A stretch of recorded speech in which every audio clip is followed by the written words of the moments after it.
গাড়ি বাড়ি দালান কোঠা সহায় সম্পদ বন্ধু বান্ধব এইসব কিছু আসল না। ইমানের খাতিরে যারা বন্ধুত্ব অর্জন করবে বন্ধু হবে, এরাই প্রকৃত বন্ধু। নিজের ছেলে মেয়েও বন্ধু হবে না যদি ইমানের পথে না আসে। তাহলে আমরা ইমানের ভিত্তিতে একে অপরকে ভালোবেসে দুনিয়ায় বেঁচে থাকি। এতদিন আমরা এই আন্দোলন নিয়ে এগিয়ে যেতে চাই এবং আখিরাতে যেন আমরা সকলে আবার একসাথে জান্নাতে থাকতে পারি, রসুলের সাথে যেন আমাদের জান্নাতে জায়গাটা হয়ে যায়। সেই লক্ষ্যে আল্লাহ আমাদেরকে ইমানি দায়িত্ব পালন করার তৌফিক দান করো, কবুল করো, বলেন আমিন।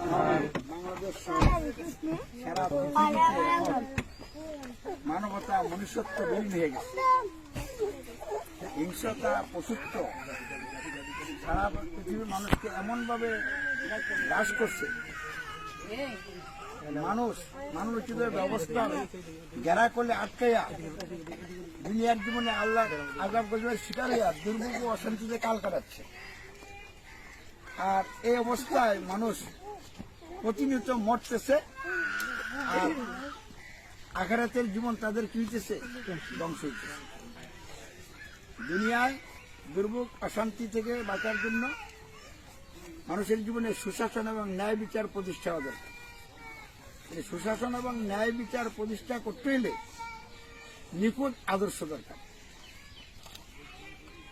আর নিখুঁত আদর্শ হচ্ছে আল্লাহর দেওয়া জীবন ব্যবস্থা ইসলাম। ইসলাম ছাড়া আর কোনো ব্যবস্থা নাই যেগুলিকে আদর্শ বলা যায়।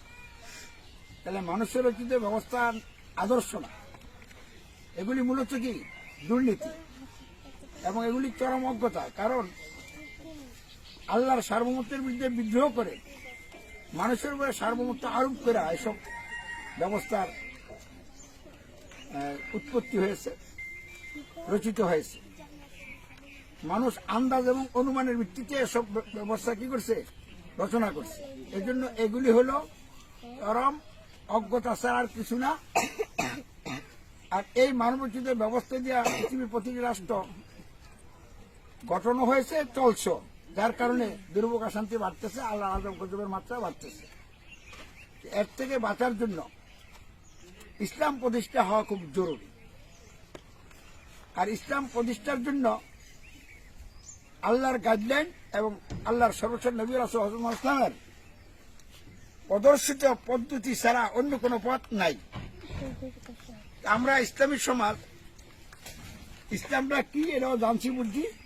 মানব জাতির সমাজ রাষ্ট্র সহ সমগ্র জীবন গঠন পরিচালনা করার জন্য সার্বভৌম ক্ষমতার একমাত্র মালিক সৃষ্টিকর্তা আল্লাহ প্রদত্ত প্রয়োজনীয় সকল আইন বিধান সম্বলিত কল্যাণকর পরিপূর্ণ একমাত্র জীবন ব্যবস্থা হচ্ছে ইসলাম।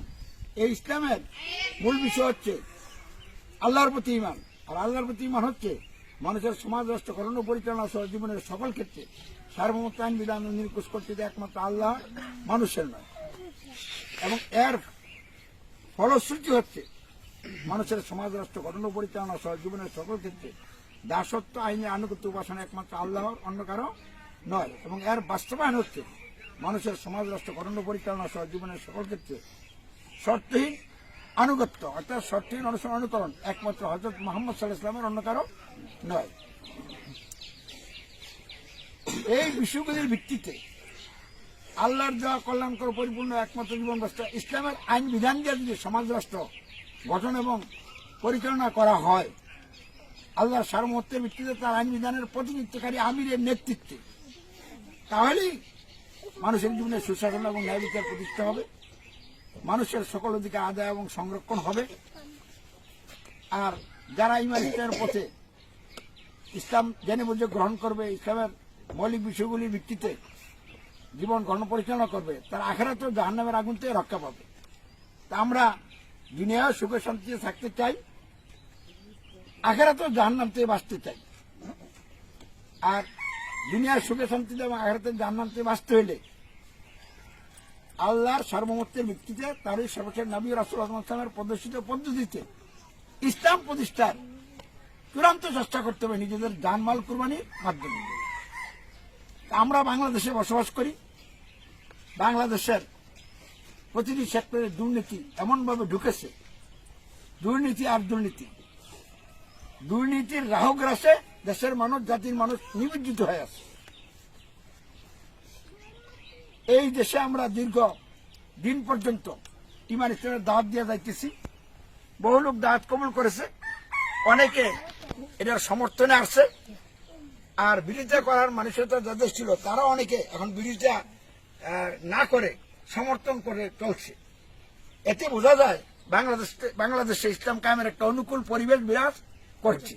এই প্রেক্ষাপটে আমরা রাজধানী ঢাকায় ডিসেম্বর মাসে শান্তিপূর্ণ এবং আলোড়নকারী একটা কর্মসূচি গ্রহণ করেছি এবং সেই কর্মসূচি বাস্তবায়নের জন্য রাজধানী ঢাকার বিভিন্ন অফিস থেকে আমাদের ভাইরা কাজ করতেছে এবং নতুন করে আমরা পল্টনে একটা অফিস দিয়েছি, যে অফিসে আমি থেকে আন্দোলনকে পরিচালনা করব। তো আজকে পরিবার পরিজনের কিছু সংখ্যক লোককে নিয়ে পল্টন অফিসের উদ্দেশ্যে আমরা রওনা দিচ্ছি। আমরা চাই শান্তিপূর্ণ কর্মসূচির মাধ্যমে রাজধানী ঢাকা সহ সারা দেশের মানুষ ইসলাম প্রতিষ্ঠার লক্ষ্যে ঐক্যবদ্ধ হোক, ইসলামী সমাজের নেতৃত্ব ঐক্যবদ্ধ হোক এবং অতি দ্রুত ইসলাম এই জমিনে কি হোক, প্রতিষ্ঠিত হোক, কায়েম হোক। এবং সরকার সহ দেশবাসীর সকলের আমরা সহযোগিতা চাই, প্রশাসনের সহযোগিতা বিশেষভাবে চাই।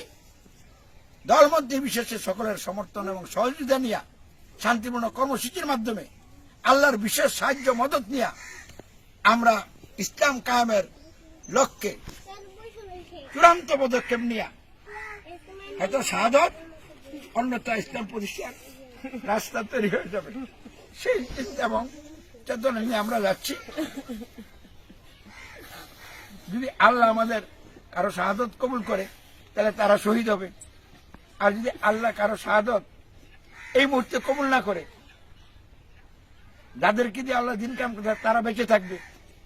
কারণ আমি বেঁচে থাকবো কিনা তাও জানি না, কে বাঁচবে কে মরবে এই ব্যাপারে আমাদের কোনো চিন্তা নাই। যার জন্য আল্লাহ শাহাদত কবুল করবেন সেই শাহাদত বরণ করবে, আর কিছু লোকের শাহাদত বরণ সারাদিন কায়েম হয় না।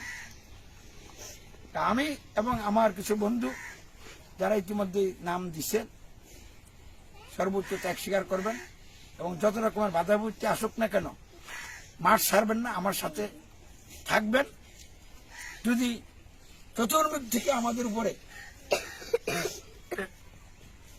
ইবলিসের চক্রান্তের কারণে বিরোধিতার ঝড় জমানো শুরু হয়, আমরা নিয়ত রাখছি যে আমরা ধরবো না, পালাবো না, আমরা ইমানের উপরে প্রতিষ্ঠিত থেকে আল্লাহর সাহায্য কামনা করতে থাকবো। আল্লাহর যদি বিশেষ ফায়সালা হয়ে যায় তাহলে দিন কায়েম হয়ে যাবে, আর যদি দিন কায়েম আল্লাহ মুহূর্তে না চান, আমাদেরকে এই জন্য কবুল না করেন, হবে না। তবে একটা বিশেষ ঘটনা ঘটে গেলে পরবর্তী লোক যদি এর থেকে চেতনা লাভ করতে পারে, এটা একটা বিজয়। এই জন্য আল্লাহ শাহাদতকে বিজয় বলছেন, আর দিন কায়েম হইলে এটাও কি বিজয়। আমরা বিজয় অর্জন করতে চাই শাহাদতের মাধ্যমে কিংবা ইসলাম প্রতিষ্ঠার মাধ্যমে। আল্লাহ আমাদেরকে এই লক্ষ্যে কবুল করে বলেন আমিন। যাওয়ার পথে সকলকে সালাম জানাচ্ছি, সকলের জন্য আমি দোয়া করছি এবং সকলের কাছে দোয়া চাচ্ছি আল্লাহ যেন আমাদের পরিকল্পনাটা কবুল করেন এবং প্রয়োজনীয় সকল বিষয় আল্লাহ বিশেষ ব্যবস্থার মাধ্যমে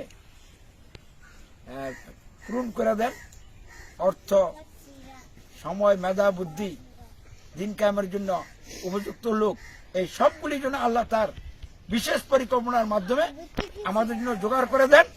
আমাদেরকে ইমানের সর্বোচ্চ মানে নিয়ে যান, দিন কায়েমের লক্ষ্যে কবুল করেন। এই বিষয়ে আপনাদেরকে যাওয়ার মুহূর্তে বলে আমি এখন গাড়িতে উঠব। সকলকে ইমানের উপরে মহব্বত থাকতে হবে। ইমানের চেয়ে বড় কোনো জিনিস নাই। গাড়ি বাড়ি, দালান কোঠা, সহায় সম্পদ, বন্ধু বান্ধব, এইসব কিছু আসল না। ইমানের খাতিরে যারা বন্ধুত্ব অর্জন করবে, বন্ধু হবে, এরাই প্রকৃত বন্ধু। নিজের ছেলে মেয়েও বন্ধু হবে না যদি ইমানের পথে না আসে। তাহলে আমরা ইমানের ভিত্তিতে একে অপরকে ভালোবেসে দুনিয়ায় যেই কদিন বেঁচে থাকতে চাই, বেঁচে থাকি, এই কদিন আমরা এই আন্দোলন নিয়ে এগিয়ে যেতে চাই। এবং আখিরাতে যেন আমরা সকলে আবার একসাথে জান্নাতে থাকতে পারি, রসুলের সাথে যেন আমাদের জান্নাতে থাকাটা হয়ে যায়। সেই লক্ষ্যে আল্লাহ আমাদেরকে ইমানি দায়িত্ব পালন করার তৌফিক দান করো, কবুল করো বলে না আমি। যাই হোক, আজকে মতে আজকে এইটুকুই রাখলাম, পরে ইনশাআল্লাহ কথা হবে।